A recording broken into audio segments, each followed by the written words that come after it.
Shalom saudara-saudara, selamat pagi. Markus 12 ayat 37 berbunyi, Daud sendiri menyebut dia tuannya. Bagaimana mungkin ia anaknya pula? Orang banyak yang besar jumlahnya mendengarkan dia dengan penuh minat. Saudara-saudara, ayat ini sangat menarik. Dikatakan dalam bahasa Yunani minat adalah hedeos. Penuh minat menekankan kepada seseorang yang melakukan kegiatan dengan senang hati, dengan menyenangkan, bukan melakukan sesuatu yang terpaksa, sehingga dia dengan hideos, penuh minat, dengan kesukaan, sukacita, dia mendengarkan segala sesuatu. Seseorang yang melakukan segala sesuatu dengan hideos, penuh minat, maka dia mengalami satu kesukaan. Apa yang dilakukan itu kesukaan yang luar biasa. Apa yang dilakukan itu punya sukacita di dalam hatinya, sehingga dia tidak merasa terpaksa melakukan itu. Saudara, kita melihat pagi hari ini, bagaimana kalau kita punya minat? Ada satu pertanyaan, apakah yang hebat? Bakat atau minat? Apakah yang menjadi luar biasa? Bakat atau minat? Seringkali orang bertanya seperti itu. Minat ini adalah cenderung hatinya yang tinggi terhadap sesuatu. Jadi dia ingin memiliki sesuatu, mempunyai keinginan, sehingga dia mengembangkan hobi, sehingga dia mengembangkan kegemaran, kesenangan, kesukaan, keterikatan terhadap sesuatu yang dia minati.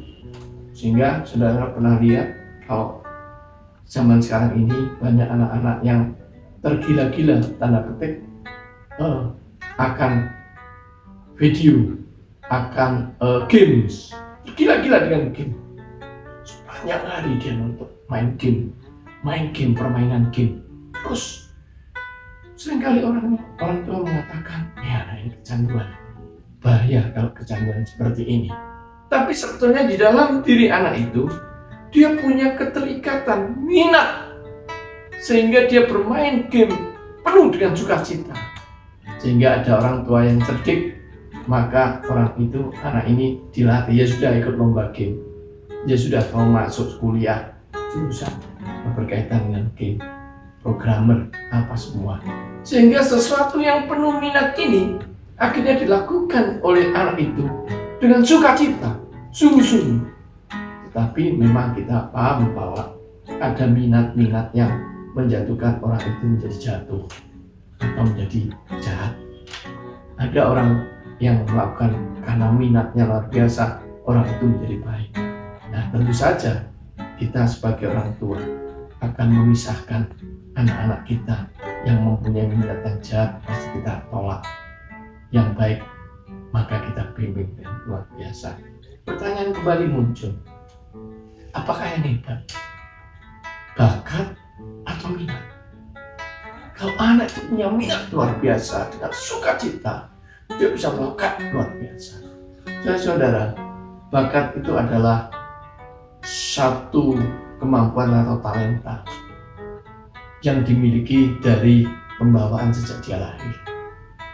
Jadi bakat itu sudah ada pengaruh dari orang tuanya, sehingga bakat itu misalnya orang tuanya adalah suka melakukan sesuatu, maka anaknya muncul kesukaan sesuatu itu, akhirnya dia punya bakat sejak di bab lahir.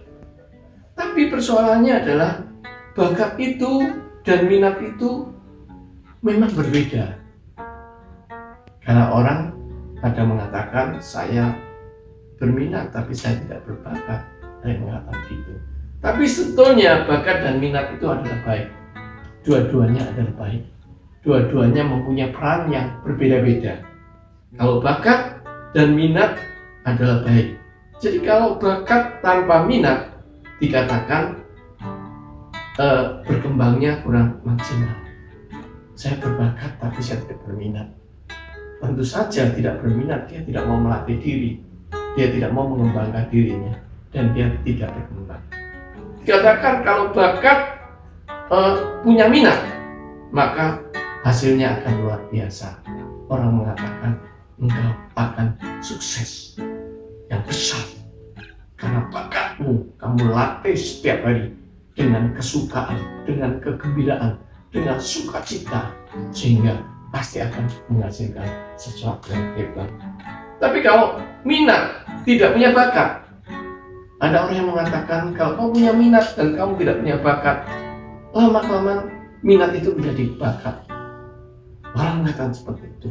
Tapi maksudnya adalah bahwa kalau kita punya minat, kita latih terus pun juga akan menjadi sesuatu yang besar, saudara. Karena itu mari kita melihat 1 Tawarikh 22 ayat 7 yang mengatakan dengan jelas kepada kita. Kata Daud kepada Salomo, anakku, aku sendiri bermaksud hendak mendirikan rumah bagi nama Tuhan Allahku. Jadi saudara, Daud jauh-jauh, sejak Daud masih muda, sejak Daud bertumbuh dan berkembang luar biasa, dan dia kerinduan ingin mendirikan rumah Tuhan. Dia berminat mendirikan rumah Tuhan. Tapi dalam cerita Alkitab karena sesuatu hal, maka Allah tidak mengizinkan, sehingga Salomo lah yang diberi kesempatan untuk membangun rumah Tuhan. Tapi Daud punya minat memberi sesuatu yang terbaik kepada Tuhan, dan Tuhan senang. Tetapi Tuhan pun juga melihat waktunya belum tepat. Kalau seseorang waktunya belum tepat, apapun yang dia lakukan, maka tentu saja tidak akan menghasilkan sesuatu yang baik. Sehingga kalau engkau punya minat, kalau engkau punya bakat dan minat, dan engkau berkembang, kerja keraslah melatih dirimu. Kalau engkau punya minat, kerja keras latih dirimu. Dan tentu saja minta Tuhan mencari waktu yang tepat. Kapan karyamu ini, bakat dan minatmu yang kau latih terus ini akan menjadi sesuatu yang besar. Tuhan, mampukan saya, berilah saya kesempatan. Apa yang saya lakukan ini menjadi sesuatu yang besar di mata Tuhan. Sehingga biarlah ini semua untuk kuberikan melayani kepada Tuhan. Kuserahkan kepada Tuhan. Hidupku hanya milik Tuhan. Dan Tuhan sendiri yang mengaturnya. Maka dikatakan biarlah ini yang bekerja. Mintalah pada Tuhan. Tuhan minta waktu yang tepat. Kapan bakat minatku atau minatku sendiri akan berkembang yang besar. Tetapi tugas kita adalah terus melatih diri. Berikutnya yang Amsal 4 ayat 25 mengatakan sesuatu yang luar biasa. Amsal 4:25, biarlah matamu memandang terus ke depan dan tatapan matamu tetap ke muka. Saudara, ketika engkau melatih bakatmu dan minatmu, ketika engkau melatih minatmu sendiri tambah bakat, maka Tuhan mengajarkan, selain engkau meminta Tuhan waktu yang tepat, kapan semuanya akan berbuah dengan hebat, Tuhan mengatakan, matamu memandang terus ke depan dan tataplah matamu tetap ke muka. Tatapan matamu tetap ke muka. Artinya apa?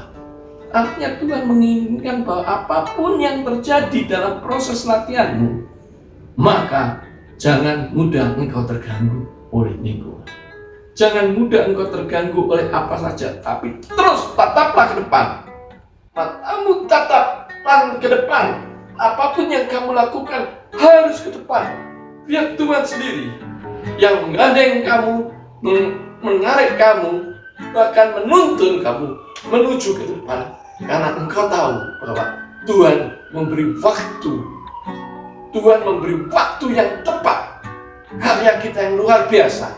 Karena yang bertumbuh dari bakat dan minat atau dari bakat saja, atau dari minat saja. Biarlah Tuhan sendiri bekerja. Karena itu saudara-saudara, jangan goyah, jangan bimbang. Apapun pengaruh dari luar, jangan dilihat, tapi terus ke depan. Terus ke depan. Sudah masih ingat kasus Nehemia. Nehemia yang diganggu oleh Sanballat. Akhirnya Nehemia tidak peduli dan dia terus membangun Yerusalem. Akhirnya Yerusalem pun terbangun dengan luar biasa. Mari saudara, jangan terganggu oleh apa saja. Bakatmu dan minatmu sangat berharga di mata Tuhan. Minatmu sangat berharga di mata Tuhan. Semuanya akan membuahkan sesuatu yang hebat. Pertanyaannya, bakat atau minat? Dua-duanya. Bakat punya peran sendiri, minat punya sendiri. Tanpa bakat pun minat bisa berjalan. Bakat dan minat bisa berjalan. Semuanya kita serahkan kepada Tuhan. Waktu Tuhan akan membuktikan kita menjadi orang yang besar, karya yang besar, membuat karya yang besar dalam pelayanan Tuhan. Dan yang penting dalam hidup kita lurus terus. Apa yang telah kita lakukan, jangan patah, sabar, tekun. Tuhan akan memberi jawaban dalam hidup kita. Shalom. Tuhan